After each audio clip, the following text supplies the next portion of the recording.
Eu sou o Bruno Videira. Sou a Dani Giglioli. Eu sou Juliana Garrido e esse é o podcast da Abracro. Hoje vamos falar sobre doenças raras. Podcast Abracro. Mais ciência para seus ouvidos. Hoje, então, na gravação do nosso primeiro podcast de 2023. O mês de fevereiro é o mês de conscientização das doenças raras e também dia 28 de fevereiro é o dia que a gente comemora o Dia Mundial das Doenças Raras. Eu tenho a honra de ter aqui com a gente o Dr. Roberto Giuliani, que é um dos pesquisadores mais influentes do mundo e é uma sumidade no assunto. Dr. Giuliani, por favor, se você pudesse se apresentar. Muito obrigado pelo convite, é uma satisfação estar com vocês hoje. Meu nome é Roberto Giuliani, eu sou um médico geneticista, trabalho na Universidade Federal do Rio Grande do Sul, exerço atividades no Hospital de Clínicas de Porto Alegre e também na Casa dos Raros. Sou head de doenças raras da DASA Genômica e coordenador do Instituto Nacional de Genética Médica Populacional. Muito obrigada, agradeço novamente estar aqui. A gente sabe, né, que hoje o número de pessoas que vivem com doenças raras no mundo é enorme e existe uma dificuldade de padronização, de definição do que é doença rara, de diversos fatores, de diagnóstico, fatores diversos que a gente vai discutir hoje ao longo desse podcast. Mas, principalmente, eu queria entender de você qual a sua opinião dessas diferentes definições. A gente sabe que aqui no Brasil, a doença rara é definida como uma doença que afeta 65 pessoas a cada 100 mil habitantes. No FDA, é uma doença que afeta até 200 mil pessoas da população toda do país. E essa dificuldade de não ter uma padronização, queria entender o impacto que isso tem, principalmente para as pessoas que estão muito próximas dessa área, como você. Qual o impacto de a gente não ter uma harmonização dessas definições? E também, se você puder trazer um pouquinho desses dados das doenças raras, né, dos números, das porcentagens, de como que está hoje, se a gente tem uma noção de quantas doenças existem, quantas pessoas no mundo que vivem com doenças raras. Olha, essa é uma excelente colocação, porque realmente ainda não... As doenças raras, elas não são mais frequentes hoje do que eram antes, mas sim elas estão tendo mais visibilidade, né? Então, o que está recentemente, as Nações Unidas reconheceram as doenças raras como um tema prioritário de saúde, e agora, então, que a Organização Mundial da Saúde vai, a partir disso, se ocupar de fazer algumas definições mais específicas sobre o tema. O Brasil adota uma definição de que doença rara é aquela que não tem menos de 65 indivíduos em cada 100 mil habitantes, o que dá mais ou menos um para cada 1.500, ou seja, se tem mais de um em cada 1.500, ela não é rara. Por exemplo, síndrome de Down é 1 em cada 800, então não é uma doença rara. Agora, fibrose cística, 1 em cada 3.500, é sim uma doença rara. Então, é uma definição importante, né, a gente caracterizar, e varia um pouco de país para país. Os Estados Unidos é um pouco diferente, a Europa é um pouco diferente, a Colômbia é bem diferente do Brasil, o Japão também, mas então acho que essas coisas vão se definir aí nos próximos anos, quando a Organização Mundial da Saúde vai realmente assumir um protagonismo aí nessa área. Agora, em relação ao número de pessoas afetadas por doenças raras, isso, digamos assim, é uma estimativa de que mais ou menos 6% da população mundial tem uma doença rara. Isso significa em torno de 400 milhões de pessoas em todo o mundo, e no Brasil só seriam até 13 milhões de brasileiros, né? É um número bastante importante que agora acaba tendo visibilidade com tudo que se fala, então, em relação a doenças raras. Elas são raras individualmente, mas somando a raridade de cada uma das quase 9 mil doenças raras, a gente chega a esse número bem importante.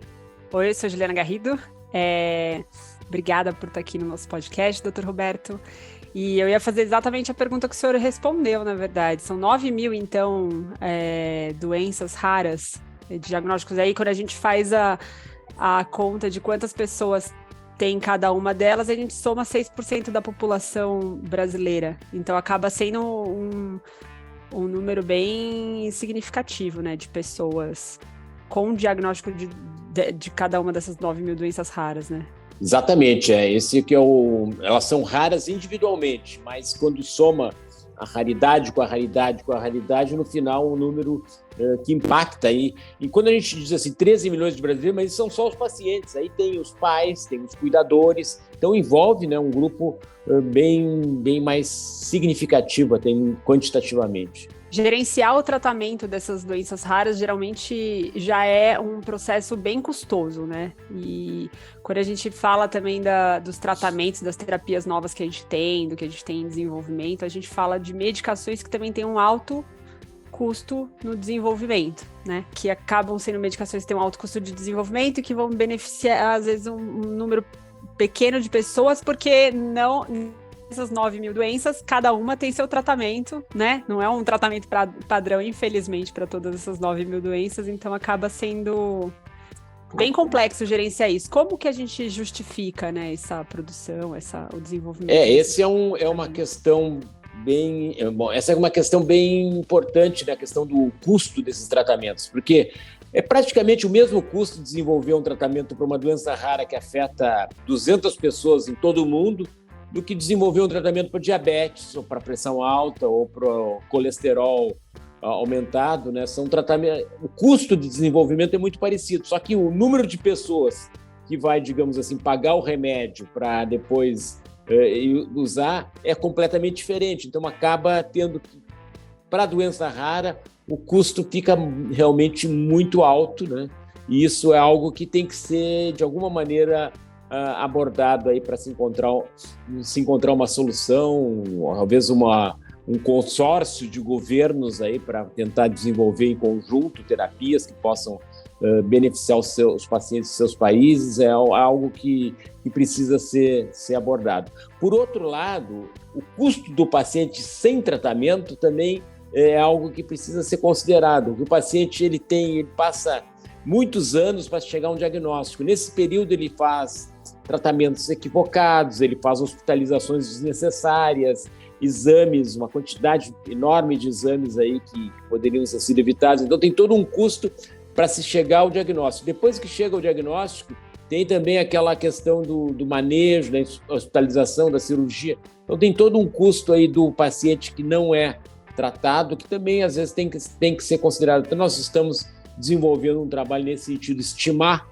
o custo do paciente com doença rara, independente desse custo das terapias, que é um custo alto, mas, enfim, também tem que ser considerado esse outro lado aí. Exato. Ô, doutor, legal. Indo nessa linha, eu tenho algumas perguntas que eu gostaria de ver a opinião do senhor, né? A gente sabe que esses estudos para pacientes raros são muito custosos, né? Quando a gente faz a divisão por cabeça e também como isso vai ser pago mais para frente. Mas hoje, o que você tem visto para recrutar esses pacientes, né, por eles serem raros? Como é que os estudos clínicos estão indo nessa direção? E também, especialmente, para a parte de acesso, né, que a gente sabe que aqui no Brasil, pelas empresas terem que garantir esse acesso, e muitas vezes é o N total do estudo, é a população que tem a doença, né? Como é que a gente tem trabalhado isso? O que vocês têm feito? Quais as conversas que você tem visto em prol da melhoria ou do desenvolvimento dessa parte aí, desses dois problemas? Excelente colocação. O Brasil avançou bastante na área de pesquisa clínica nos últimos anos, né? Nós tínhamos uma regra que, uma vez que o paciente entrava no estudo clínico, ele teria que receber a medicação sem custo para o resto da vida. Isso, no caso de doenças raras, é muito desafiador, porque, como tu comentaste, às vezes a gente está testando a população, todos os pacientes que a gente sabe que tem a doença, né? Então, depois que o tratamento está aprovado, não teriam novos pacientes para serem tratados, ou teriam um número pequeno para justificar todo aquele investimento. Então, a legislação mudou e hoje não é mais para toda a vida, e sim para 5 anos após a aprovação. Então, isso já dá um horizonte, né? E isso mudou bastante o interesse, né? De atrair pesquisas clínicas para o Brasil. O Brasil é um país que tem condições muito boas na área de pesquisa clínica. Por quê? Porque tem uma população grande, tem centros de excelência espalhados em todo o país, E tem médicos e profissionais de saúde qualificados para conduzir pesquisa clínica, então é algo que... Outra coisa que melhorou também foi o cenário da questão dos prazos, né, que antes era muito demorada a aprovação na Conep, a aprovação na Anvisa. Hoje, para as doenças raras, isso está mais expedito, né, e isso também melhorou. Então, eu acho que o cenário é um cenário positivo, mas tem espaço para melhorias ainda, né, sem dúvida. Doutor, a gente vê, principalmente nos Estados Unidos, né, o FDA utilizando muito estudos de doenças raras, né? Então, a medicação de doença rara fase 2 sendo aprovada já podendo ser veiculada, tendo um estudo de real world junto disso, né? Então, eles aprovam a medicação em fase 2 e depois eles pedem um real world para acompanhar eficácia, efetividade e segurança ao longo do tempo. Você já vê isso aqui no Brasil? Isso é uma realidade? Tem ouvido falar sobre isso? Existe no Brasil uma resolução da Anvisa que abre um espaço para se aprovar uma medicação após um estudo fase 2 conduzido no país, né? E então isso eu acho que é algo que... Mas ainda está assim, por ser, na verdade, assim, testado na prática, né? Ainda existe essa resolução, existe essa intenção, mas é algo que eu vejo como um avanço, porque no caso das doenças raras, até se conduzir um estudo, são doenças graves, progressivas, né? E às vezes a gente tem os dados já muito positivos do estudo fase 2 e poderia ter uma aprovação condicional, né, antes que os dados do estudo fase 3 estejam completados, o que anteciparia o acesso aos pacientes aí em vários anos, né? Então isso seria algo, eu vejo algo como positivo na área de doenças, especialmente doenças órfãs, que não tem outro tratamento. Aquele é o único tratamento que está sendo desenvolvido para aquela indicação, né? Então acho que aí caberia assim esse tipo de abordagem aí por parte das agências reguladoras. Queria só completar uma coisa que o Bruno falou, para entender a sua opinião. Nessa parte, ainda falando de estudos de mundo real, se você tem, assim, qual é a sua experiência, expectativa e talvez até o cenário do Brasil com a coleta desses dados, tanto para gerar evidências relacionadas à história natural da doença, ou mesmo dos estudos que seriam como se fosse um estudo pós-comercialização após essa aprovação com fase 2, para gerar esses dados, essas terapias novas, né, terapias avançadas, terapias gênicas, terapias celulares, gerando aqueles dados de segurança que o estudo clínico não fornecem hoje, né, em longo prazo. Então, qual a sua experiência e expectativa para o futuro com relação a isso? Olha, eu acho isso muito positivo, eu vejo que já existe alguma movimentação nesse sentido de aprovações de medicações já em que colocam uma condição em relação a ter certos resultados, né? E isso implica em um acompanhamento sistemático dos pacientes. Acho isso muito, muito positivo, acho que deveria ser ampliado, né? E ser, digamos, utilizado de uma maneira mais intensa, né? Eu acho que é fundamental nós termos dados de vida real, não só das doenças que têm tratamento, mas também das doenças que ainda não têm tratamento, que às vezes a gente tendo esses dados de registro de história natural de uma doença que ainda não tem tratamento, quando o tratamento for desenvolvido, a gente já tem toda a base de comparação para saber a eficácia do tratamento. Isso pode poupar vários anos aí de trabalho, ou poupar que se faça um estudo controlado por placebo, pode evitar isso se a gente tiver esses dados. Então, eu acho muito importante estudos, tanto de história natural, quanto estudos de acompanhamento de vida real dos tratamentos. Mas você acha que isso é uma realidade hoje já aqui no Brasil? Assim, você vê isso acontecendo ou ainda é uma coisa que está caminhando devagar? Eu vejo isso ainda muito incipiente, né? Eu acho que é algo que está caminhando, está sendo apontado esse caminho, mas ainda é muito incipiente. Por exemplo, agora quando foi aprovada o tratamento de terapia gênica para atrofia muscular espinhal, foi colocada uma condição de que se faça o acompanhamento dos pacientes, né, de uma forma regular e esse, digamos assim, o pagamento pelo governo desse tratamento de alto custo vai ser condicionado a atingir certas metas nos certos resultados no tratamento. Eu acho isso muito muito positiva essa abordagem e acho que isso é algo que pode prosperar. Também em relação a registros de história natural de doenças, é algo que ainda é muito incipiente, existem iniciativas isoladas e precisa ser mais incentivado. Doutor, do ponto de vista também de educação médica, né? Esses estudos, essas publicações, esses artigos, quão é importante para a comunidade médica ter acesso, né, e ter esses documentos para conseguir diagnosticar antes, o paciente fazer menos terapias não necessárias, né? Isso é muito importante. Qual que seria a sua opinião sobre o assunto? Eu acho que as doenças raras estão ganhando espaço aí no meio médico, no meio dos profissionais de saúde, mas existe ainda um longo caminho a ser percorrido para torná-las mais conhecidas, né? E ter essas ferramentas disponíveis, né? Isso é algo que nós precisamos fazer. Claro que ninguém vai saber cada uma das 9.000 doenças raras, mas a gente ter acesso aonde encontrar essa informação, isso é fundamental, né? E pensar que sempre que, quando tem um trotar, pode não ser cavalos, podem ser zebras, né? Então a gente tem que ter esse olhar assim de que pode ser uma doença rara, embora não seja a possibilidade maior, é algo que a gente não pode descartar. Tem uma pergunta sobre, eu fiquei curiosa, são 9.000 então doenças, esse número me chamou muita atenção, são 9.000 doenças raras. Dessas 9.000 doenças raras, existe uma informação de quantas delas a gente já tem um tratamento medicamentoso definido ou um caminho de diagnóstico definido já, ou quantas dessas não tem ainda nenhuma terapia viável, já aprovada, já em andamento? Existe algum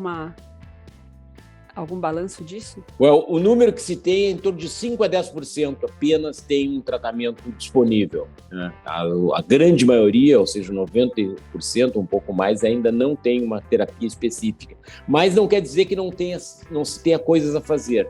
Todas as doenças, a gente tem alguma coisa a fazer, uma orientação para dar para a família, algo que melhore a qualidade de vida do paciente. E só chegar a um diagnóstico, muitas vezes, é um alívio, porque aquela busca incessante de o que está acontecendo é muito desesperadora, né? Então, chegar a um diagnóstico, uma explicação do que está havendo, dar uma orientação sobre o que vai acontecer, orientar a família, esclarecer os riscos para outros membros da família, tudo isso é algo positivo, ainda que não tenha uma terapia específica em determinada situação. Doutor, falando agora de tratamento, eu queria trazer um pouquinho da pergunta da terapia gênica. O quanto que você acha que a terapia gênica vai afetar essas doenças raras ou vai conseguir contribuir para essas doenças não tratadas hoje? A gente tem boas expectativas para o futuro? Certamente, a terapia gênica ela está realmente num momento muito positivo, né? Estão surgindo novas terapias aí a cada momento. É uma ferramenta muito útil. A gente tem muita esperança na terapia gênica, embora a gente saiba que não é um milagre. A terapia gênica não é aquilo que vai, digamos assim, curar a doença, mas ela pode interromper o processo de progressão ou pode diminuir o ritmo de progressão. Ainda tem muitos desafios a vencer, mas ela tem uma contribuição enorme a dar para o tratamento das doenças raras, um potencial muito grande, e nós estamos, assim, acompanhando muito de perto, né, esses movimentos na área de terapia gênica, com muita esperança. Tendo essa ideia de que de que essa terapia pode retardar uma progressão, parar um desenvolvimento, mais uma vez a importância do diagnóstico precoce, né, de antever de fechar esse diagnóstico para a gente poder ter uma ação com esses pacientes. Minha dúvida é se junto dessa ação da OMS de de priorizar as doenças raras, também existe, se vai ser criado algum board, algum grupo para criar guias para esse tipo de diagnóstico, de processo de diagnóstico, para poder cada vez mais médicos terem acesso a esse tipo de material. Certamente, a Organização Mundial de Saúde, ela se pauta muito por dar acesso equitativo, né, aos diferentes países membros, ao que existe de informação e também a que existe em termos de regulação em termos do assunto. Então, acredito que a Organização Mundial de Saúde venha a publicar resoluções que vão ser acordados pelos países membros, que definam qual é a definição de doença rara, quais as medidas que devem ficar disponíveis para as pessoas atingidas e dar orientações principalmente aos ministérios da saúde de cada país sobre como se conduzir. Eu vejo assim que isso aí é um movimento bastante positivo e que vai trazer benefícios aí aos países e às pessoas atingidas por essas doenças raras. E quais são as especialidades médicas que cuidam de doenças raras? Excelente pergunta. Eu sou médico geneticista e me acabo me ocupando de doenças raras porque praticamente todas as doenças raras são genéticas. Eu dei o exemplo primeiro de síndrome de Down, que não é uma doença rara, mas é uma exceção, digamos. As doenças genéticas, em geral, são doenças raras. E quando a gente olha pelo outro lado, o lado das 9 mil doenças raras, 80% delas são genéticas. Tem algumas que são infecções raras, tipos raros de câncer, alguma condição imunológica mais rara, mas a grande maioria são doenças genéticas. Então, o médico geneticista acaba se ocupando muito de doenças raras, mas também o neurologista, porque muitas delas afetam lá o sistema nervoso, também o imunologista, o endocrinologista, o pediatra, porque a maioria das doenças raras acaba se manifestando na infância. Então, várias especialidades aí são envolvidas e cada especialidade tem as suas doenças raras, né? Mas assim, digamos assim, aquele médico generalista que se ocupa das doenças raras acaba sendo primariamente o médico geneticista. Legal, tem o geneticista que consegue ter acesso a esses 80% que o senhor falou e os outros não deixam, esses outros que o senhor mencionou não deixam de ser portas de entrada para um potencial diagnóstico de uma doença rara, né? Interessante, obrigada.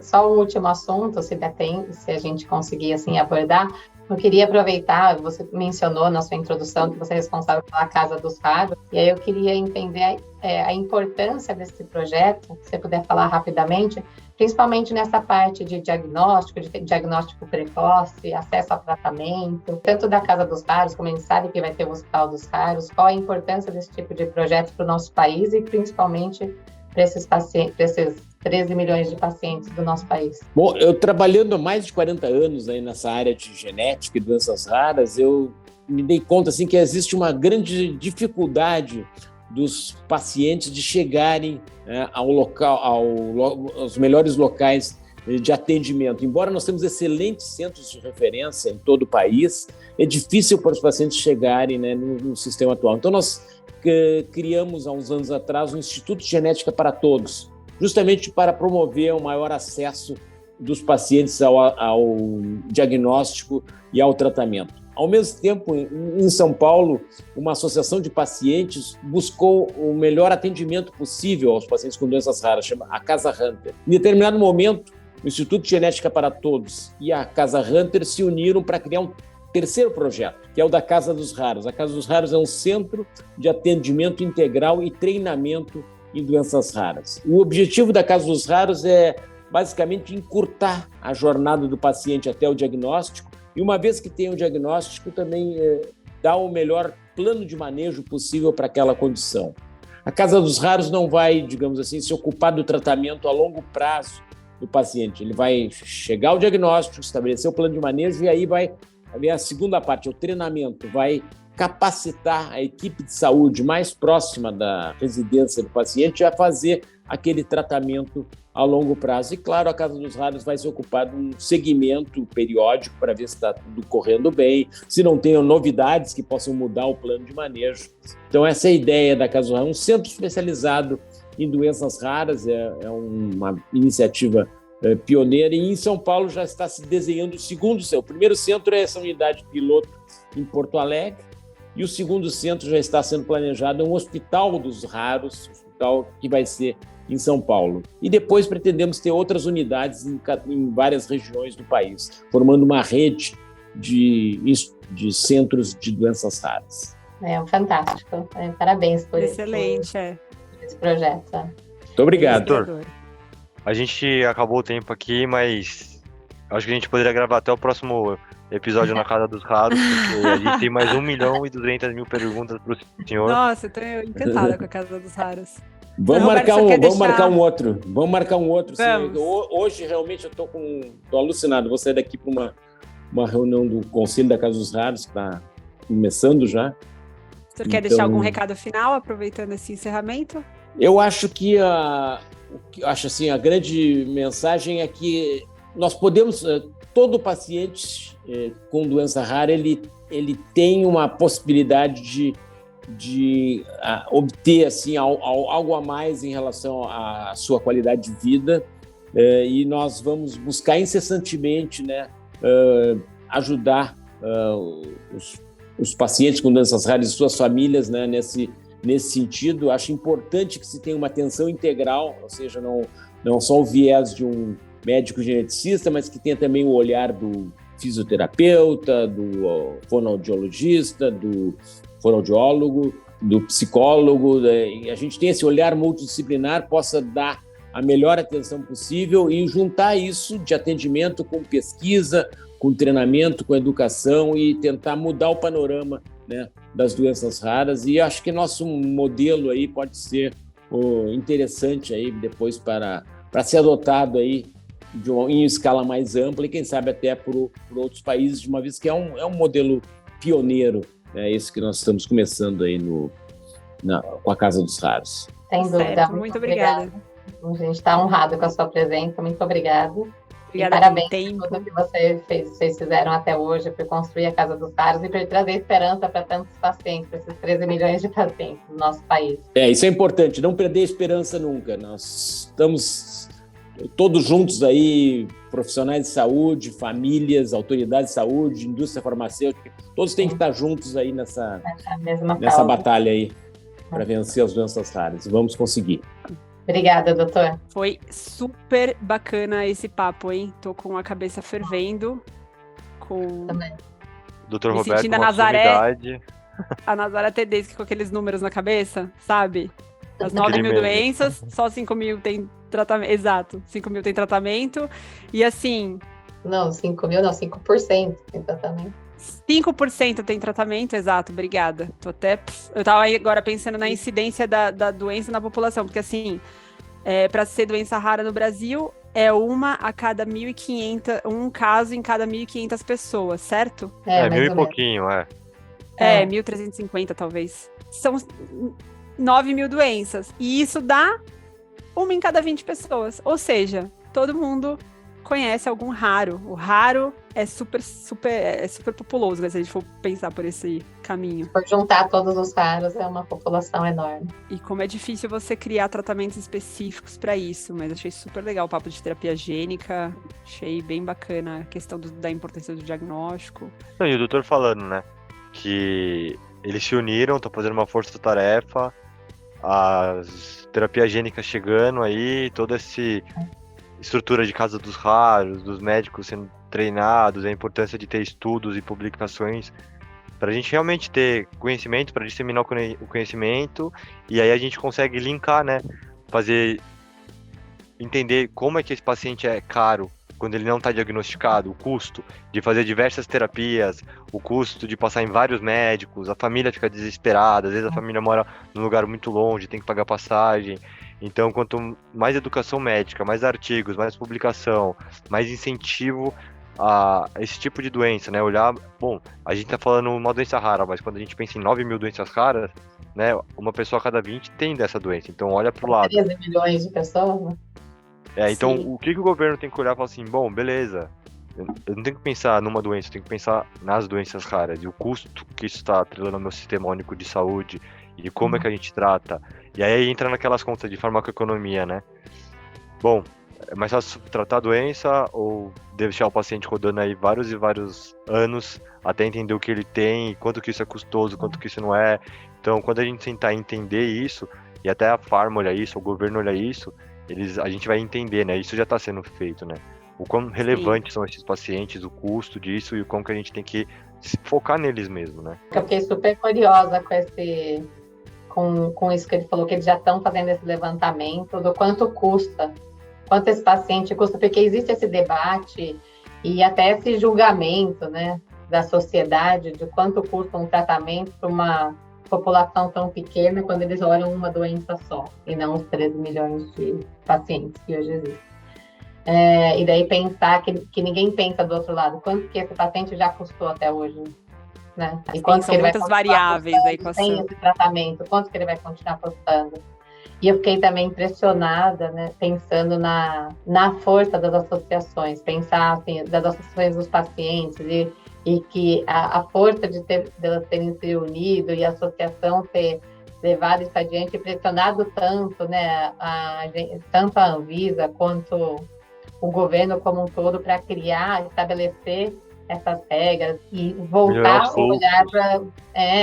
olhar para doenças raras e chegar nesse projeto aí da Casa dos Raros, dos Tais dos Raros, isso é fantástico. E até de saltar os olhos da OMS, né, de virar uma prioridade para a OMS, que aí começa a ter uma repercussão muito maior e possivelmente uma pulverização desse conhecimento todo de fluxo de diagnóstico, de tratamento, muito maior, né? Acaba tendo uma visibilidade maior e uma relevância maior para todos os governos. Achei super interessante. Gente, uma coisa também que eu tava pensando aqui agora, como é interessante você ver, isso foi até uma questão que a gente tava discutindo de, se a terapia gênica trouxesse a cura para todas as doenças, né? Qual que seria o impacto disso no mundo? Mas eu tava refletindo aqui agora, né? A Casa dos Hunters, a Casa dos Raros, começou com um pai que tinha uma criança que apresentava uma doença rara, que não sabia o tratamento, e ele fez toda a batalha, e movimentou toda essa energia.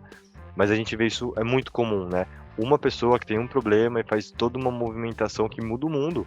Né? A gente tem aquele filme Olho de Lourenço, que o pai ou a mãe, não lembro agora direito, vai, pesquisa, desenvolve, não tinha cura, não sabia o que era. Então, assim, as associações e o pai, uma família, uma pessoa tem o poder de mudar o mundo, né? Quando a pessoa vai, se dedica, se dobra sobre o assunto, e a gente vê isso repercutindo hoje no nosso dia a dia. Eu fiquei, assim, maravilhado.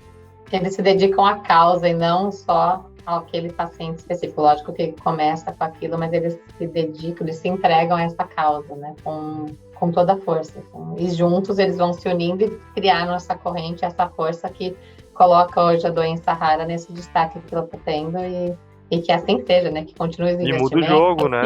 Sim. Mas tem que ter... Sim, parece que grande parte das associações de doentes, das diferentes doenças, tem alguém que seja familiar ou portador da doença, né? E eu acho que é essa motivação a mais que faz o negócio seguir em frente, né? E chegar onde chega. Bom, acho que a gente pode encerrar por aqui, né? Eu acho que agora falta o wrap-up, né? O encerramento. O que a gente tira de hoje? Bom, o que a gente tira de hoje é que o raro não é tão raro quando estão todos no mesmo pool.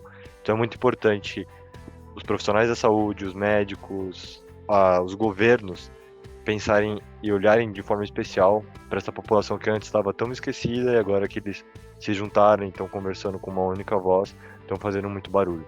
Então é importante a gente entender o impacto do começo, do meio e do fim, para a gente dar uma qualidade melhor de vida para esses pacientes, para a gente ter um diagnóstico mais cedo, um tratamento mais cedo, né? Às vezes até a doença não impacta tanto quando é capturada no começo, que a gente vê muitos casos de onco, né? Então é muito importante a educação, a gente parar nesse mês da educação dos raros, a gente sentar, entender o panorama geral e aprofundar mesmo nesse tema que é super relevante quando a gente olha o todo.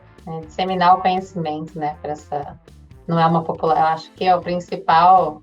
O que ficou de principal para mim é que o número é um número muito mais expressivo do que todos nós imaginávamos e precisa ter uma disseminar assim, o conhecimento de diagnóstico, de tratamento.